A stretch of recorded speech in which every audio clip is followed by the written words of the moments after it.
Before we try our algorithm on several other subtraction problems, I want to define certain things. In every case, in every problem that we're going to do, the subtrahend number is greater than the corresponding minuend number.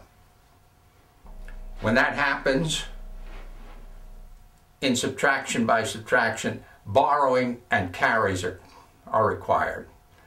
In our algorithm, we're going to do subtraction by addition, and there will be none of that. 3 is greater than 0, 9 is greater than 7, 4 is greater than 1, 8 is greater than 6, and so on all the way down. The other thing is that our algorithm, we're not concerned at all with the minuend. All we're going to do is add that 1 to that 8, and that is the simplest addition there is. If you add 1 to a number, you just get the next highest number. So it hardly qualifies as an operation. We're going to add 1 and 8, and we get a 9. We are very concerned with the subtrahend. We have to convert it to its 9's complement. We can do that mentally. We can ask the question, what number added to 9 equals 9? The answer is 0. Sometimes you can figure it out mentally. Other times you would go up here to the 9's complement table and look it up. 18 minus 9. 1 and 8 is 9. 9's complement of 9 is 0. 9 and 0 equals 9. 18 minus 9 equals 9. That is the correct difference.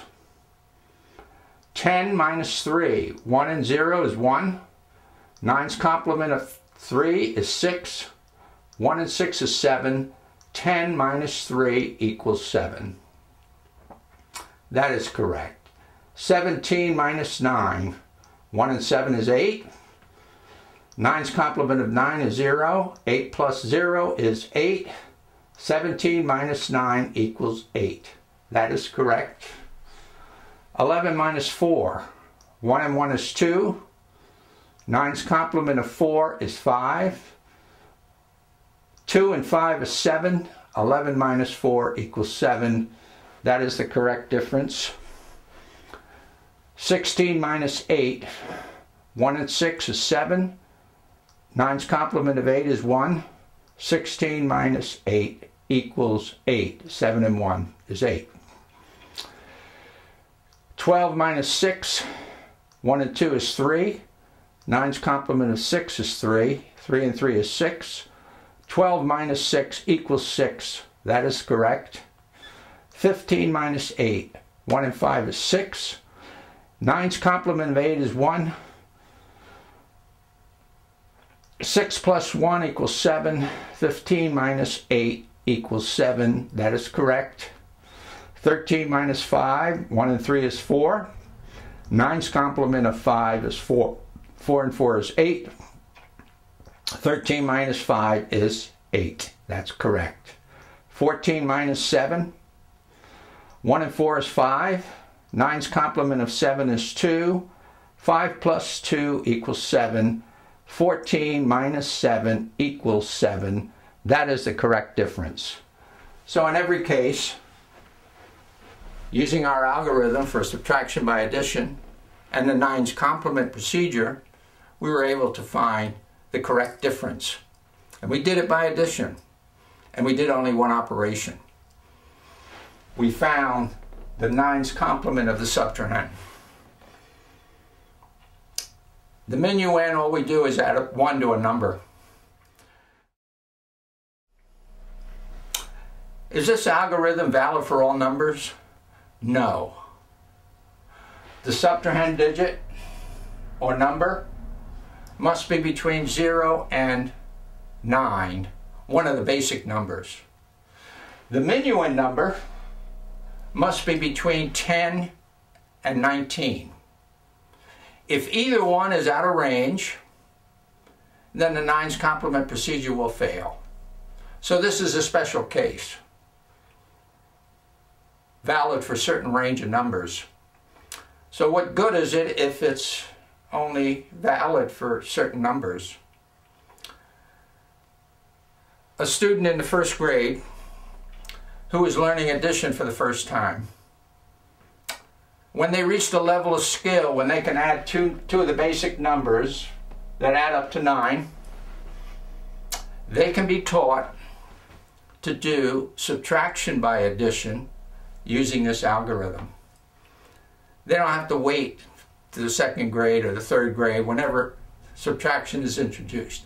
They can learn it almost simultaneously with learning of addition for the first time. Moreover, the algorithm will allow a student to verify the subtraction table. They don't have to memorize the facts in the subtraction table. They can do it by using this algorithm. They can verify the table, and they can also construct the table. In the next clip, we will construct a subtraction table, because the range of numbers that we're dealing with here, this algorithm, corresponds to the numbers in the subtraction table. The basic numbers, the largest number is 9. 9 and 9 is 18. So the largest number in the subtraction table is 18. Okay? Where did this algorithm come from? This handheld calculator, if I put in a number 15, there it is, shows up on the register as 15. But in an internal register, the number that's stored is in base 2 numeration. Base 2 numeration only has 2 basic numbers, 0 and 1. So 15 is stored in an internal register. The display shows 15 in base 10 numeration so that we can understand it.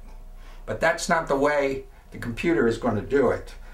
When I hit the subtract function, this button here, this calculator knows that the next number I put in, it's to write the 2's complement of that number and store it in an internal register.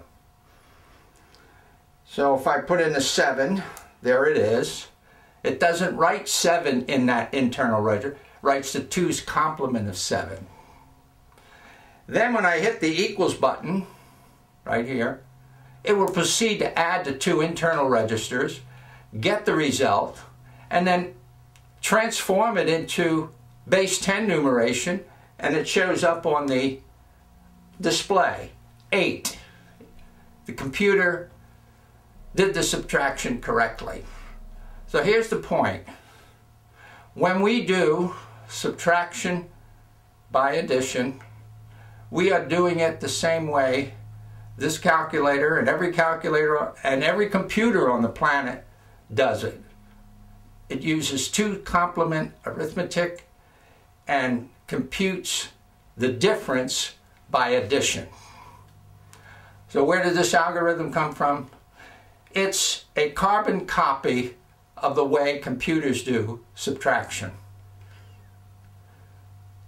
2's complement arithmetic, we're using 9's complement arithmetic, but the procedure is exactly the same.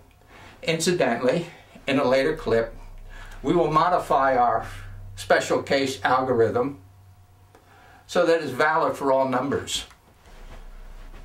Everybody is aware that this calculator does subtraction for all numbers. There's no restriction.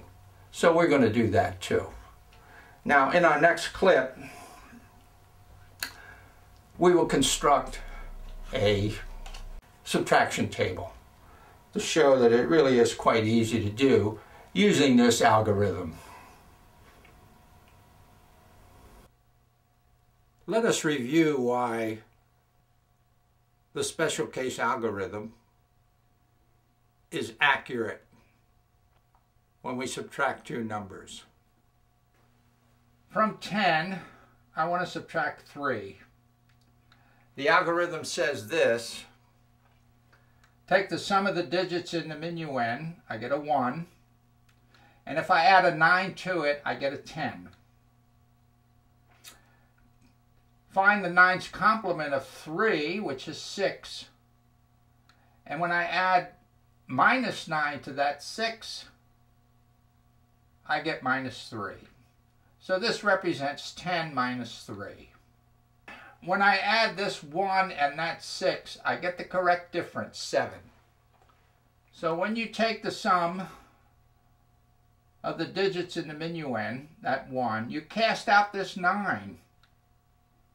And when you take the 9's complement of the subtrahend 3, you get a 6, and you cast out this minus 9. So all we have to do is add these two, and we get our correct difference, and we did it by addition. For the last check here, I want to subtract from 13 a minus 5. Sum of the digits in the minuend, 4. 1 and 3 is 4. If I add 9 to that 4, I get 13. The algorithm says take the 9's complement of the subtrahend 5, and I get a 4. If I add minus 9 to that 4, I get minus 5. So we add 4 plus 4, and we get an 8. That is the correct difference. 13 minus 5 is 8. When I add the sum of the minuend digits 1 and 3 and get this 4, I cast out this plus 9. When I take the 9's complement of 5, I get a 4, and I have cast out this minus 9. So that gives us, when we add these, that gives us the correct difference. And we did it by addition, and we only had to do one step. So the special case algorithm is valid for a range of numbers that we discussed.